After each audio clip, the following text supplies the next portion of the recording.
여러분, 상상해 보십시오. 사방이 온통 하얀색 페인트로 칠해진 독방에 갇혀 있습니다. 창문도 없고 출구도 없습니다. 그저 눈앞에 놓인 건 끝을 알 수 없는 거대한 흰 종이 한 장과 잉크가 말라버린 펜 한 자루뿐입니다. 이것이 바로 평생을 앞만 보고 달려온 가장이 은퇴 직후 마주하게 되는 공포의 실체, 24시간의 백지입니다. 오늘 들려드릴 이야기는 바로 저와 여러분, 우리 모두가 겪었거나 혹은 겪게 될 그 소리 없는 비명에 관한 이야기입니다. 아직 구독과 좋아요를 누르지 않으셨다면 지금 이 순간 여러분의 노후를 위한 보험이라 생각하고 꼭 눌러주시기 바랍니다. 자, 그럼 그 숨막히는 침묵 속으로 들어가 보겠습니다. 주인공 김 부장, 아니 이제는 그저 김 씨가 된 남자의 아침은 여느 때와 다를 바 없이 새벽 5시 50분에 시작되었습니다. 알람이 울리기도 전 습관처럼 눈꺼풀이 번쩍 떠지는 그 생체 리듬. 그것은 지난 35년 1만 2천 일이 넘는 시간 동안 그의 뼛속 깊이 각인된 노예의 문신과도 같은 것이었습니다. 하지만 오늘은 달랐습니다. 침대맡을 더듬어 휴대폰을 확인하는 그의 손길이 허공에서 멈칫거립니다. 평소라면 쫓기듯 화장실로 달려가 면도기를 집어들고 거칠게 턱수염을 밀어버리며 오늘도 전쟁터로 나간다는 비장함을 다졌겠지만 오늘은 그럴 필요가 없다는 사실이 뇌리를 스치고 지나갔기 때문입니다. 그는 다시 베개에 머리를 파묻으려 했습니다. 이불의 감촉은 포근했고 창틈으로 스며드는 새벽빛은 평화로웠습니다. 소위 말하는 허니문 시기였죠. 퇴직 후 첫 3개월 마치 신혼여행을 온 것처럼 달콤하고 나른한 해방감. 김 씨는 지난 몇 주간 그 자유를 만끽했습니다. 아내 눈치를 보며 늦잠도 자보고 평일 대낮에 등산복을 입고 관악산을 오르며 야, 세상 참 좋다 라고 소리쳐보기도 했습니다. 남들 일할 때 노는 짜릿함, 마치 학교 땡땡이를 치고 오락실에 간 어린아이 같은 쾌감이 있었으니까요. 하지만 여러분, 신혼여행이 영원하던가요? 길어야 일주일, 퇴직의 허니문도 고작 3개월입니다. 김 씨가 다시 눈을 감으려던 그 순간 거실에서 들려오는 똑똑똑 하는 벽시계 소리가 고막을 파고들기 시작했습니다. 예전에는 들리지도 않던 저 소리가 오늘따라 유난히 거대하게 증폭되어 귓가에 울려 퍼집니다. 마치 판사가 내리치는 망치 소리처럼 너의 시간은 이제 죽어버렸다고 선고하는 듯 했죠. 그는 목이 타들어가는 갈증을 느끼며 거실로 나왔습니다. 텅 빈 거실.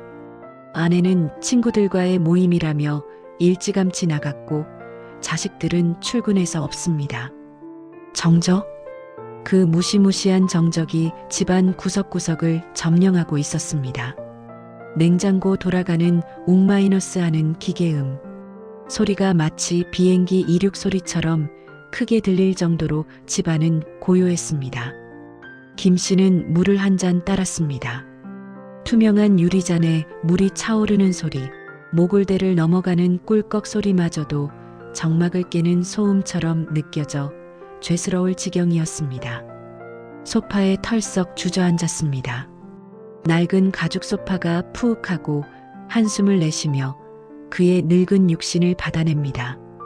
멍하니 거실벽을 바라봅니다. 하얗게 도배된 벽지, 아무것도 걸려있지 않은 그 하얀 여백이 갑자기 거대한 파도처럼 그를 덮쳐옵니다. 이호선 교수님이 말씀하셨던 바로 그 전지와 같은 인생의 여백이 눈앞에 펼쳐진 것입니다. 어제까지만 해도 이 시간엔 회의실에서 고성을 지르거나 거래처 사람들과 땀을 뻘뻘 흘리며 굽신거리고 있었을 겁니다. 꽉 채워진 스케줄표, 쉴 새 없이 울리는 카톡, 누군가 나를 필요로 한다는 그 피곤하지만 뿌듯했던 압박감. 그 모든 것이 사라진 자리에 남은 건 지독한 무였습니다. 여러분, 우리 한국 사람들은 어떤 민족입니까? 벽에 하얀색 여백이 보이면 기어코 그림을 걸거나 달력을 붙여야 직성이 풀리는 이른바 일민족 아닙니까? 여백을 여백으로 즐기며 숨쉬는 동양화적인 삶보다는 빈틈없이 덧칠해야 완성되는 서양 유화처럼 살아온 우리네 인생입니다. 김 씨 역시 그랬습니다. 쉴 틈 없이 일하는 것만이 미덕이라 배웠고 노는 것은 죄악이라 여겼던 세대. 그런 그에게 주어진 24시간의 자유는 축복이 아니라 형벌이었습니다. 그는 불안한 마음에 TV 리모컨을 집어들었습니다. 검지손가락 끝에 닿는 플라스틱 버튼의 차가운 감촉. 습관적으로 뉴스 채널을 틀었습니다. 아나운서가 바쁘게 세상 돌아가는 이야기를 떠듭니다. 주식시장이 요동치고 정치가 시끄럽고 어디선가 사건 사고가 터졌다는 소식들.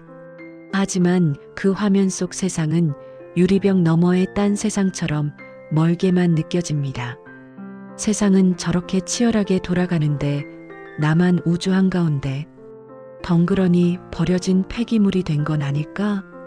가슴 한구석에서 스멀스멀 피어오르는 그 생각. 그것은 단순한 심심함이 아니었습니다. 존재 자체가 지워지는 듯한 영혼이 질식할 것 같은 공포였습니다. 아냐, 나도 아직 쓸만해. 김 씨는 벌떡 일어나 베란다로 나갔습니다. 15층 아래로 내려다 보이는 출근길 풍경. 개미떼처럼 바쁘게 움직이는 사람들의 머리통을 보며 그는 중얼거렸습니다. 다시 일을 찾아보자. 그래, 내 경력이 얼만데. 그는 당장 노트북을 켜고 채용 사이트를 뒤지기 시작했습니다. 하지만 화면 스크롤을 내리는 그의 손가락 속도가 점점 느려집니다. 경비, 청소, 단순 노무. 그가 평생 쌓아온 영업 노하우나 기획력을 필요로 하는 곳은 없었습니다. 급여는 현역 시절의 3분의 1 토막. 돈이 문제가 아니었습니다. 자신의 가치가 그 정도로 폭락했다는 사실, 사회가 매겨놓은 자신의 가격표를 확인하는 순간 김 씨의 얼굴은 불그락 달아올랐다가 이내 잿빛으로 변해갔습니다. 점심시간이 지났지만 배도 고프지 않았습니다. 밥을 차려 먹는 것조차 일처럼 느껴졌으니까요. 그는 다시 소파에 누웠습니다. 천장에 무늬를 세어봅니다. 하나, 둘, 셋, 35, 36. 의미 없는 숫자를 세다가 문득 이런 생각이 뇌리를 스칩니다. 앞으로 30년, 아니 40년을 이렇게 살아야 한다고? 심장이 쿵 하고 내려앉았습니다. 오늘 하루도 견디기 힘든데 내일도 모레도 1년 뒤에도 똑같은 이 흰 벽을 마주해야 한다는 사실. 그것은 마치 무기징역을 선고받은 죄수가 독방에 갇혀 남은 형량을 계산하는 것과 같은 절망감이었습니다. 오후 4시 해가 뉘엿뉘엿 넘어가며 거실 깊숙이 들어온 햇살 속에 먼지가 춤을 춥니다. 부유하는 먼지들.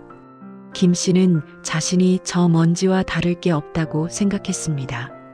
목적 없이 떠돌다 어딘가 구석에 처박히고 말 존재. 무료함을 넘어선 우울감, 그 끈적하고 어두운 그림자가 김 씨의 발목을 휘감아 올라오고 있었습니다. 차라리 누가 나한테 욕이라도 해줬으면 좋겠다. 당장 이거 해와 하고 소리라도 질러줬으면. 비참하지 않습니까?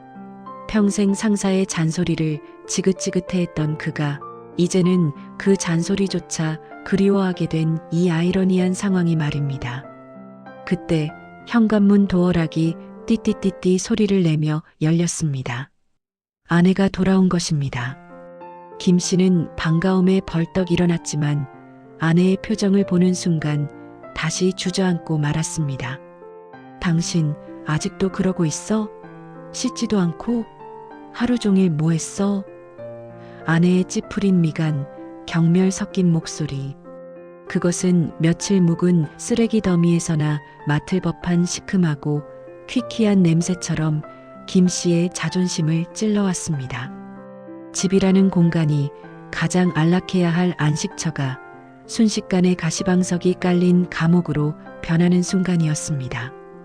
그는 대꾸할 말을 찾지 못해 입술만 달싹거렸습니다. 내가 놀고 싶어서 노는 게 아닌데. 목구멍까지 차오른 변명은 끝내 밖으로 나오지 못하고 씁쓸한 침과 함께 다시 삼켜졌습니다. 여러분, 느껴지십니까? 김 씨를 옥죄어오는 이 거대한 백지의 공포가. 준비되지 않은 노후는 단순히 돈이 없는 게 문제가 아닙니다.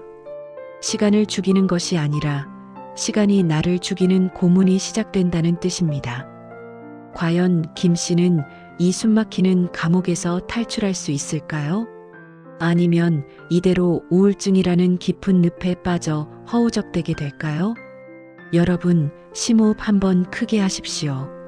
이제부터 우리가 목격할 장면은 차라리 눈을 감아버리고 싶을 만큼 처참하고 내 살점이 뜯겨나가는 것처럼 아픈 현실에 민낯이기 때문입니다. 준비 없이 맞이한 노후가 할 일 없는 시간이 어떻게 한 인간의 영혼을 난도질하는지 그 잔혹한 현장으로 여러분을 안내합니다. 김 씨는 집을 뛰쳐나왔습니다. 아내의 경멸 어린 눈빛과 거실을 채우던 그 숨막히는 정적을 견딜 수가 없었기 때문이죠. 그는 옷장에서 가장 비싼 양복을 꺼내 입었습니다. 비록 유행은 5년이나 지났고 옷장 깊숙한 곳에서 배어나온 나프탈렌 냄새가 퀴퀴하게 풍겼지만 그에게 이 갑옷은 남은 자존심의 마지막 보루였습니다. 그는 결심했습니다. 내 아직 살아있음을 보여주마. 어디든 들어가서 일하겠다. 그가 향한 곳은 동네 어귀의 편의점이었습니다. 야간 아르바이트 구함이라는 꼬질꼬질한 종이 한 장이 그의 희망이었습니다. 편의점 문을 열고 들어서는 순간 어서 오세요라는 기계적인 인사말 대신 딸랑 마이너스 하는 풍경 소리가 김 씨의 심장을 쪼아댔습니다. 매장 안은 컵라면, 국물 냄새와 먼지 쌓인 과자 봉지 냄새, 그리고 에어컨 필터를 거치지 않은 텁텁한 공기가 뒤섞여 비릿한 악취를 풍기고 있었습니다. 카운터에는 20대 초반으로 보이는 점장이 의자에 반쯤 누운 자세로 스마트폰 게임에 열중하고 있었죠. 저 아르바이트 구한다고 해서 왔습니다. 김 씨가 헛기침을 하며 명함을 건네듯 두 손을 모았습니다. 하지만 점장은 고개조차 들지 않았습니다. 스마트폰 화면 위에서 춤추는 그의 엄지손가락은 마치 김 씨의 존재를 비웃기라도 하듯 현란하게 움직였습니다. 10초, 20초, 연것 같은 침묵이 흐른 뒤에야 점장은 귀찮다는 듯 고개를 까딱였습니다. 나이가 어떻게 되는데요? 반말도 존댓말도 아닌 묘하게 기분 나쁜 그 말투. 마치 먹다 남은 음식 쓰레기를 보듯 김 씨를 위아래로 훑어보는 그 눈빛에는 늙은이가 주책이네라는 조소가 서려 있었습니다. 김 씨의 얼굴이 확 달아올랐습니다. 평생을 대기업 부장으로 살며 누군가에게 지시만 내리던 그였습니다. 주먹을 꽉 쥐었습니다. 손바닥에 식은땀이 배어 축축해졌고 빳빳하게 다려 입은 바지주름이 파들파들 떨리기 시작했습니다. 예, 제가 올해 63입니다만 건강 하나는 자신 있고 엑셀도 잘 다루고. 아니 아저씨, 여기 엑셀 할 일 없고요. 물건 나르고 진열해야 하는데 허리 괜찮아요? 저번에 온 할아버지도 이틀하고 도망갔는데. 점장은 입안에 든 껌을 짝짝 소리나게 씹으며 말을 잘랐습니다. 그 껌 씹는 소리가 김 씨의 귓가에는 마치 뺨을 때리는 소리처럼 날카롭게 파고들었습니다. 김 씨의 등줄기로 식은땀 한 줄기가 뱀처럼 스르르 기어 내려갔습니다. 이때였습니다. 매장 안으로 교복 입은 여학생 무리가 깨르르 웃으며 들어왔습니다. 그녀들의 시선이 양복을 빼입고 쩔쩔매는 김 씨에게 꽂혔습니다. 야, 저 할아버지 뭐냐? 면접 보나 봐. 대박, 넥타이 핀 거 봐. 무슨 회장님인 줄. 소곤거리는 소리가 확성기를 댄 것처럼 김 씨의 귀에 꽂혔습니다. 수치심, 머리끝부터 발끝까지 뜨거운 용암을 뒤집어 쓴 것 같은 그 화끈거림에 김 씨는 숨조차 제대로 쉴 수 없었습니다. 점장은 그 상황을 즐기는 듯 입꼬리를 비릿하게 올리며 결정타를 날렸습니다. 됐고요. 연락처 남기고 가세요. 필요하면 전화할게요. 근데 뭐, 기대는 하지 마시고. 편의점을 쫓겨나듯 나온 김 씨는 다리가 풀려 근처 공원 벤치에 주저앉았습니다. 여러분, 만약 여러분이 김 씨였다면 어땠을까요? 저라면 당장이라도 그 점장의 멱살을 잡고 싶었을 겁니다. 하지만 은퇴한 가장에겐 그럴 힘조차, 그럴 자격조차 없다는 현실이 너무나 서글프지 않습니까? 여기서 잠깐 우리 김 씨 힘내라고 마음속으로 파이팅 한번 외쳐주십시오. 오후 2시, 갈 곳이 없었습니다.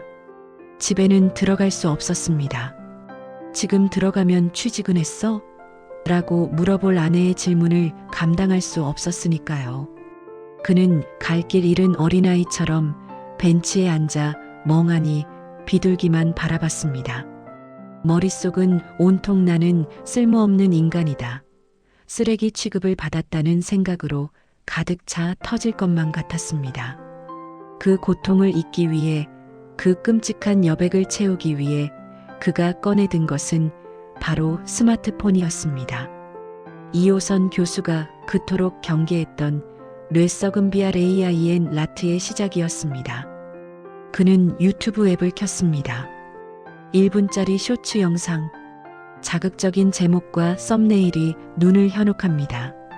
상간녀 참교육 영상, 로또 1등 당첨자의 최후, 정치인 막말 파문, 엄지손가락을 위로 튕기는 단순한 동작, 쓱쓱 15초마다 바뀌는 화려한 영상들은 생각할 틈을 주지 않았습니다. 방금 편의점에서 겪었던 수모도, 미래에 대한 걱정도 영상이 넘어가는 찰나의 순간에는 마취 주사를 맞은 듯 사라졌습니다. 뇌가 멍해집니다. 정보가 7개, 아니 20개, 30개씩 쏟아져 들어오지만 그 어떤 것도 뇌에 남지 않고 흘러가 버립니다.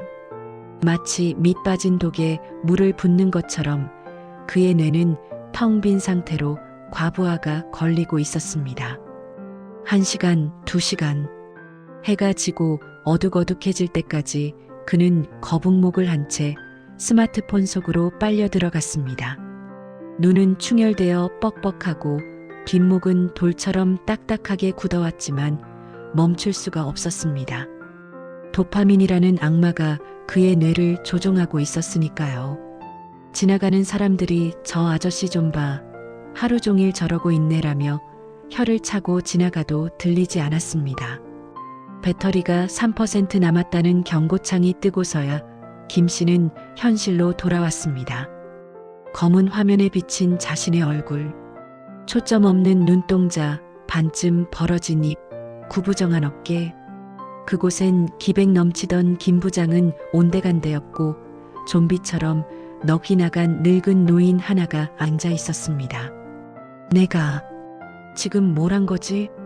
3시간을 꼬박 앉아 있었지만 기억에 남는 영상은 단 하나도 없었습니다. 남은 건 더 깊어진 허무함과 쑤셔오는 허리 통증, 그리고 스마트폰 데이터 요금 폭탄뿐이었습니다. 그는 비틀거리며 일어났습니다. 세상이 핑 돌았습니다. 이것이 바로 이호선 교수가 경고한 뇌썩음 현상이자 24시간의 백지를 잘못 채운 대가였습니다. 다리는 후들거렸고 속은 메스꺼웠습니다. 그때였습니다. 주머니 속에서 진동이 울렸습니다. 아내였습니다. 여보세요? 당신 어디야? 저녁 먹게 들어와. 근데 목소리가 왜 그래? 무슨 일 있어? 걱정 섞인 아내의 목소리에 김 씨의 눈시울이 붉어졌습니다. 아냐, 아무것도. 나 지금 들어가. 전화를 끊은 김 씨는 고개를 들어 밤하늘을 올려다봤습니다. 칠흑 같은 어둠. 그 어둠이 마치 자신의 미래 같아서 그는 공원 한복판에서 소리 없는 비명을 질렀습니다. 살려주세요. 제발 누가 나 좀 살려줘. 나 이렇게 죽어가기 싫어. 그의 절규는 공허한 메아리가 되어 흩어졌습니다. 그는 깨달았습니다. 단순히 이를 찾는 게 답이 아니라는 것을, 아무거나 본다고 채워지는 게 아니라는 것을, 그는 지금 잘못된 길로 들어서도 한참 들어섰다는 것을 뼈저리게 느꼈습니다. 하지만 여러분, 절망의 끝은 곧 희망의 시작이라고 했던가요? 가장 밑바닥까지 떨어진 김 씨에게 우연히 정말 운명처럼 한 줄기 빛이 찾아옵니다. 그 빛은 화려하지도 거창하지도 않았습니다. 아주 사소하고 엉뚱한 곳에서 시작되었죠. 김 씨가 눈물을 훔치고 벤치에서 일어난 바로 그 순간 그의 눈에 무언가가 들어왔습니다. 과연 김 씨는 이 지옥 같은 무력감에서 탈출해 진짜 내 인생을 찾을 수 있을까요? 이호선 교수가 말한 국어와 수학을 깨우치고 그가 선택한 단 하나의 행동은 무엇이었을까요? 여러분, 숨을 죽이십시오. 드디어 칠흑 같던 김 씨의 인생에 반전의 서광이 비치는 순간입니다. 바닥을 친 인간이 어떻게 다시 솟아오르는지 그 짜릿하고도 눈물겨운 부활의 과정을 나노 단위로 목격하실 차례입니다. 밤공원에서 절규하던 김 씨의 눈에 들어온 것은 벤치 구석에 누군가 버리고 간 낡은 잡지 한 권이었습니다. 바람에 팔락거리는 페이지. 평소라면 거들떠보지도 않았을 그 종이 뭉치가 오늘따라 유난히 바스락거리며 말을 거는 것 같았습니다. 그는 홀린 듯 잡지를 집어들었습니다. 가로등 희미한 불빛 아래 우연히 펼쳐진 페이지에 적힌 문구 하나가 김 씨의 망막을 강타했습니다. 하루 10쪽, 당신을 구원할 최소한의 활자. 마치 번개를 맞은 듯 했습니다. 이호선 교수가 말했던 그 10쪽 독서가 떠오른 것입니다. 그래, 스마트폰 볼 시간에 이거라도 읽자. 딱 10쪽만. 그는 다음날 아침 눈을 뜨자마자 도서관으로 향했습니다. 어제와는 다른 발걸음이었습니다. 도서관 문을 열고 들어서는 순간 훅 끼쳐오는 오래된 종이 냄새와 정갈한 잉크 향기. 그것은 어제 편의점의 컵라면 쩐내와는 차원이 다른 지적이고 고상한 향기였습니다. 그는 서가에서 아무 책이나 한 권을 뽑았습니다. 제목도 모릅니다. 그저 손에 잡히는 두툼한 책을 들고 자리에 앉았습니다. 첫 페이지를 넘깁니다. 사각 마이너스 하는 종이 넘기는 소리가 마치 굳어버린 그의 뇌세포를 깨우는 알람 소리처럼 귓가에 청아하게 울립니다. 한 줄, 두 줄, 활자가 눈에 들어오기 시작합니다. 처음엔 글자가 둥둥 떠다니는 것 같았지만 3쪽을 넘어가자 기이한 몰입감이 찾아왔습니다. 어제 쇼츠 영상을 볼 때의 그 멍한 뇌썩음 상태가 아니라 뇌의 톱니바퀴가 끼릭, 끼릭 소리를 내며 맞물려 돌아가는 생생한 감각이었습니다. 딱 10쪽을 읽고 책을 덮었습니다. 그리고 주머니에서 꼬깃꼬깃한 영수증 뒷면을 꺼내 방금 읽은 문장 중 가장 마음에 드는 한 줄을 꾹꾹 눌러 적었습니다. 볼펜똥이 묻어나오는 그 투박한 글씨가 김 씨에게는 그 어떤 명필보다 아름다워 보였습니다. 나는 생각한다. 고로 존재한다. 그 단순한 문장을 적는 순간 김 씨의 가슴 밑바닥에서 뜨거운 무언가가 울컥 치솟았습니다. 나는 쓸모없는 노인이 아니다. 나는 지금 생각하고 있고 배우고 있다. 자존감이라는 것이 단단한 뿌리를 내리는 순간이었습니다. 그날부터 김 씨의 루틴은 완전히 바뀌었습니다. 오전에는 도서관에서 10쪽 독서, 오후에는 무조건 집 밖으로 나가는 터치다운 작전. 목적지는 옆 동네 공원의 세 번째 가로등이었습니다. 여러분, 상상이 가십니까? 낡은 운동화 끈을 질끈 동여매고 현관을 나서는 김 씨의 표정을. 예전의 그 축 처진 어깨가 아닙니다.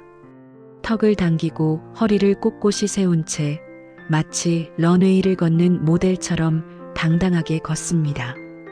허벅지 근육이 팽팽하게 당겨지고 등줄기에 땀이 흐르는 그 살아있는 감각. 지나가는 사람들의 옷차림, 간판의 글씨체, 가로수의 흔들림 하나하나가 HD 고화질 영상처럼 선명하게 눈에 박힙니다. 이것이 바로 관찰이자 살아있음의 증거였습니다. 그리고 3주 뒤 대망의 그날이 왔습니다. 김 씨는 다시 그 편의점 앞을 지나게 되었습니다. 3주 전 그에게 모멸감을 주었던 바로 그곳입니다. 김 씨는 잠시 멈칫했습니다.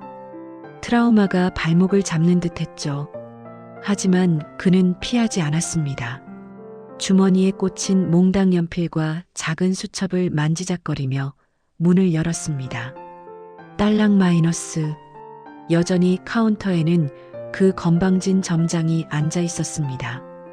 구부정한 자세, 초점 없는 눈으로 스마트폰을 두드리는 모습.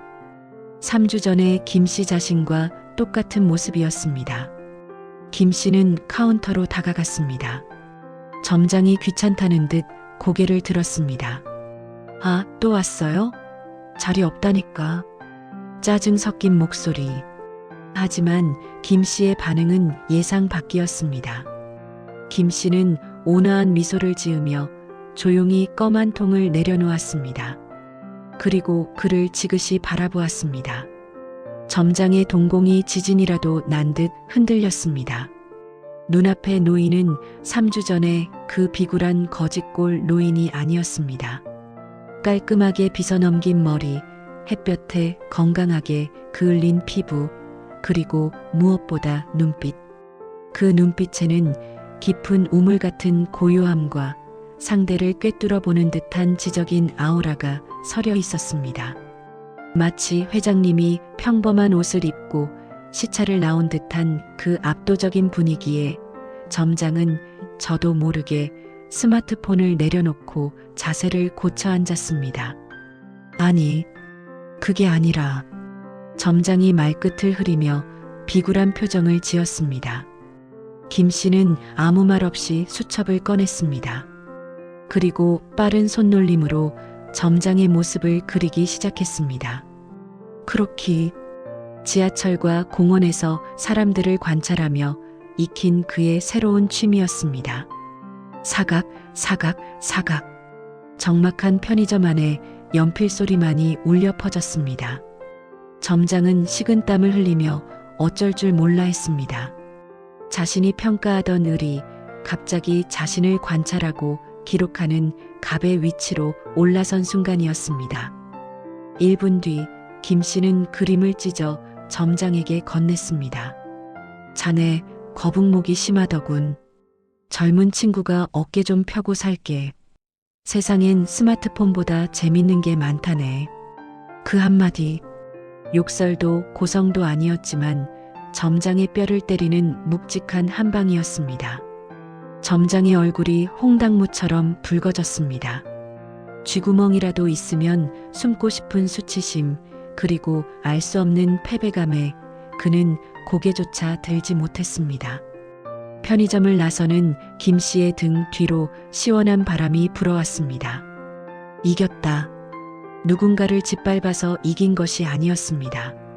스스로의 비참함을 이겨내고 나만의 국어주제 파악과 수학삶의 규모를 정립한 자만이 누릴 수 있는 진정한 승리였습니다. 집으로 돌아온 김 씨를 맞이한 건 아내였습니다. 당신 요즘 얼굴이 폈네? 어디 좋은 일 있어? 아내의 목소리에 날카로운 가시가 사라져 있었습니다. 김 씨는 식탁에 앉아 아내에게 말했습니다. 여보, 다음 주 토요일에 시간 비워둬. 같이 도서관 갔다가 산책이나 하자고. 당신한테도 보여주고 싶은 문장이 있어. 아내의 눈이 휘둥그레졌다가 이내 수줍은 반달 모양으로 휘어집니다. 삭막했던 거실에 수십 년 만에 따스한 온기가 감돌기 시작했습니다. 여러분, 김 씨는 더 이상 은퇴한 뒷방 늙은이가 아닙니다. 그는 매일 10쪽의 책을 읽고 3시간을 걸으며 세상을 관찰하는 거리의 철학자이자 자신의 인생을 스스로 설계하는 첫 번째 개척자가 되었습니다. 빈 공책 같았던 그의 하루 24시간은 이제 그가 직접 써내려가는 아름다운 문장들과 소소한 기쁨의 스케치들로 빽빽하게 하지만 여유롭게 채워지고 있습니다. 지금 이 영상을 보고 계신 여러분의 시간은 어떻습니까? 혹시 하얀 벽만 바라보며 한숨 쉬고 계시진 않습니까? 지금 당장 신발끈을 묶으십시오. 그리고 나가십시오. 도서관이든 공원이든 동네 전봇대 앞이든 상관없습니다. 여러분만의 터치다운 지점을 찍고 오십시오. 그 작은 발걸음 하나가 비참한 노후를 막아내는 가장 강력한 방패이자 당신의 두 번째 인생을 여는 황금 열쇠가 될 것입니다. 오늘의 이야기가 가슴을 울렸다면, 그리고 김 씨처럼 당당한 노후를 맞이하고 싶다면 구독과 좋아요를 눌러주십시오. 인생파파는 여러분의 찬란한 인생 2막을 끝까지 응원하겠습니다. 다음 영상에서 더 깊고 진한 이야기로 찾아뵙겠습니다. 감사합니다.